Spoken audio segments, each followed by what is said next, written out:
now yield to the gentleman from California, Mr. Scott Peters, for 3 minutes. Thank you, Mr. Chairman, and thank you, Mr. Ranking Member, for holding this hearing. Despite a healthy economy, our country's deficit is growing. We are borrowing nearly $2 trillion a year just to pay our expenses. And as a result, this year we're spending more than $663 billion on interest alone. That's more than we spend on Medicaid. That's more than we spend on our children, soon to be more than we spend on defense. Democrats should be very worried about what the ballooning debt and interest payments will mean for current and future investments in our kids.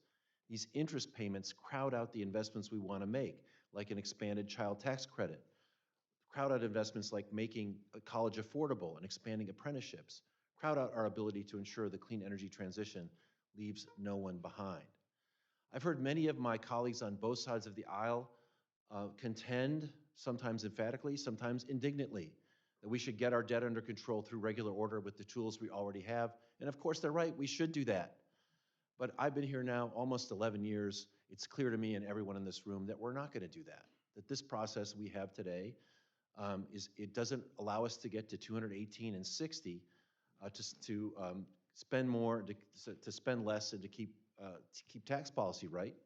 We're going to need something outside of that. Indignity will not solve our problem. And it's a problem of historic proportions.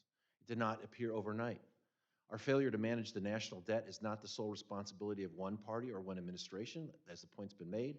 Over the last 20 years, our conflicts in Afghanistan and Iraq, President Bush's tax cuts, President Obama's extension of the Bush tax cuts, the Trump tax cuts, and vital COVID relief programs, on top of our trillions in annual borrowing, remember, $2 trillion every year, have added more than $10 trillion to the national debt. When the Trump tax cuts expire in a couple of years, we will have a lot of pressure to extend those tax cuts. A commission with outside experts can help ensure we are driven by the truth about what really happens to the deficits when we do that. Finally, a lot of folks have said that Republicans want to cut Medicare and Social Security. I believe that some of them do.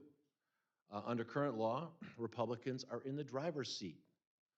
Current law says in 10 years, when the trust fund is insolvent, there will be automatic cuts to close the gap.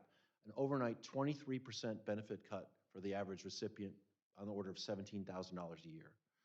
And I worry that come 2033, a year before we go insolvent, Republicans say, okay, let's compromise, let's call it a 15 or 20% cut.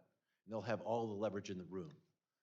The best thing we could do to protect Medicare or Social Security is to act now. And to act now to get something that can get 60 votes in the Senate and 218 votes in this House and a presidential signature. A commission gives us a fact-driven venue instead of some waiting till the last minute, backdoor, 11th hour deal between party leaders to do that. And I think we should take advantage of it. So I introduced the Bipartisan Fiscal Commission, which Bill Huizenga has explained. I welcome your thoughts, input, and recommendations to ensure we can make this process better. A commission is a good start.